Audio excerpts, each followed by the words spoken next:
You know the feeling. You've got a brand new, top-of-the-line phone, a total powerhouse. You fire up your app, and it just feels sluggish, clumsy. It's this universal frustration, right? Well, in this explainer, we're going to tear this problem apart, find out exactly why it happens, and, most importantly, how to fix it for good. This quote from the source material just perfectly captures it, doesn't it? Like you're dragging the interface through molasses. It's that tiny, infuriating delay between your finger moving and the screen reacting. For way too long, developers have just kind of shrugged and said, well, that's just the price you pay for cross-platform. Yeah, we're not buying that excuse anymore. Because that price is something we can actually measure. And get this, the data shows that a typical, unoptimized cross-platform app on Android is saddled with an average input latency of 98 milliseconds. That's nearly a tenth of a second. On a normal 60 Hz screen, that means you're throwing away about 6 entire frames before your app even shows a response. That's huge. So where on earth are those precious milliseconds vanishing? Let's treat this like a crime scene. We're going to follow the journey of a single touch event, from the moment your finger hits the glass to the moment the pixels change color, and we're going to find out exactly where our performance is getting robbed. And that brings us to the crime itself. See, with a 98 millisecond delay, your app isn't just slow, it's working with old information. It's drawing based on where the user's finger was, not where it is now. The source material calls this input rancio, or as you see here, stale input. Stale input. It's such a perfect description. It means by the time your application finally gets the data about a touch, that data is already out of date. You are constantly rendering the past. And that's what creates that weird, floaty, rubber band feeling, where the user feels like they're dragging the UI around instead of directly touching it. So who's the bad guy in this story? It's not your app's logic. It's not the phone's hardware. It's the architecture. When you're running, say, a Delphi app on Android, your native code is basically a guest living inside a Java house. To talk to each other, they have to use a special bridge, the Java Native Interface, or JNI. And this bridge, well, this is our prime suspect. This slide lays out the perfect analogy. Just imagine your super optimized native code is like a high-speed freeway, and the Android operating system, that's another massive freeway. They're both incredibly fast, but the JNI bridge that connects them, think of it as a single-lane dirt road with one of those old-school manual toll booths. It's a massive bottleneck. And paying that toll is incredibly expensive. Every single time a touch event needs to get from the Java world over to your native code, the system has to go through this whole process called marshalling. It's got to pause everything, convert data types, look up method names. It is a huge amount of bureaucratic overhead for every tiny bit of movement. And here's the kicker. Just crossing that JNI toll booth can cost you anywhere from 16 to 32 milliseconds. Now remember, on a 60 Hz screen, your total time budget to draw one frame is only 16.6 milliseconds. So you can lose 1 or even 2 full frames of performance just moving the data around. You've lost the race before your code even starts running. Okay, so before we go all out and, dynamite the toll booth, we've got to make sure our own house is in order. It's pointless to build a fancy bypass if our own driveway is full of junk. So let's quickly run through 3 foundational optimizations that you absolutely have to do first. All right, level 1. This is just basic code hygiene. The #1 rule is keep the main UI thread clean.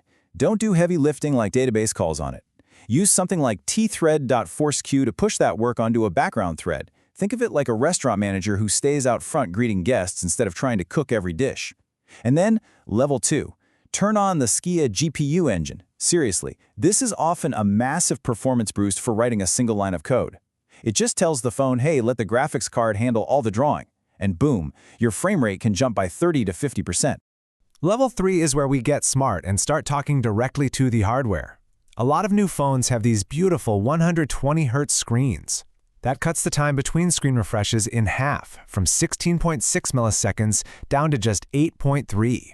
But here's the thing, you have to ask for it. The trick is to request 120 Hz the moment the user touches the screen, and then drop it back to 60 Hz when they let go. That way you get buttery smooth interaction without killing the battery.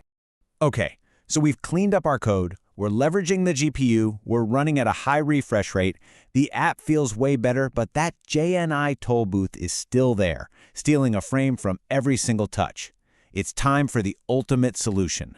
Level 4 optimization, the native development kit bypass. We're about to stop playing by the rules and build our own road. And this slide really nails the strategic shift we're about to make. See, the normal way is a push model. The Android system gets a touch event and it pushes it through that slow JNI toll booth to our app. We just have to sit there and wait for it. We're flipping that on its head. We're switching to a pull model. Our native code is going to sneak around to the system's back door and pull the events out directly, completely bypassing Java and that toll booth.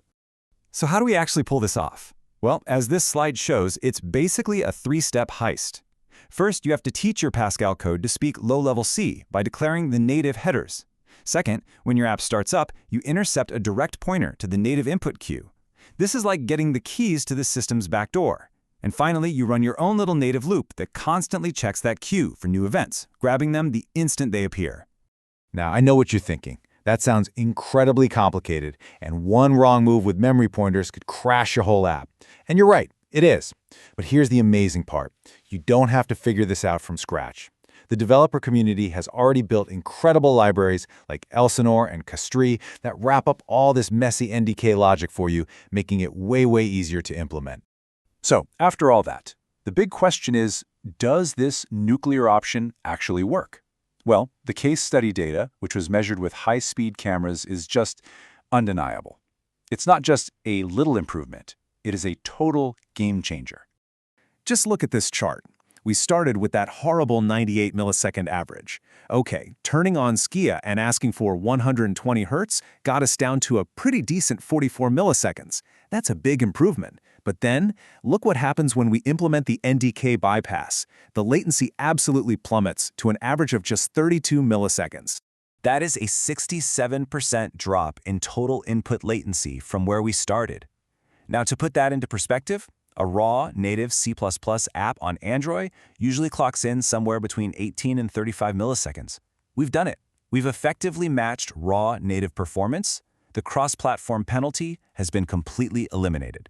But honestly, this number here might be the most important one on the screen. This isn't about average speed. This is about stability, what we call jitter. The original app had 15 milliseconds of jitter, meaning the lag was all over the place, which feels jerky and unpredictable. With the NDK bypass, that jitter drops to just 2 milliseconds. It's rock solid. The app feels perfectly smooth and responsive every single time. So we've chased the user's finger all the way down to near-perfect responsiveness. But I want to leave you with one last, kind of crazy thought. What if we stop chasing? Now that we have this perfectly clean, stable, jitter-free input data coming from our NDK bypass, we could start feeding it into a predictive algorithm, one that anticipates where the finger is going to be in the next few milliseconds and draws there ahead of time. That's the next frontier, negative latency, where the interface doesn't just respond to you, it feels like it's reading your mind.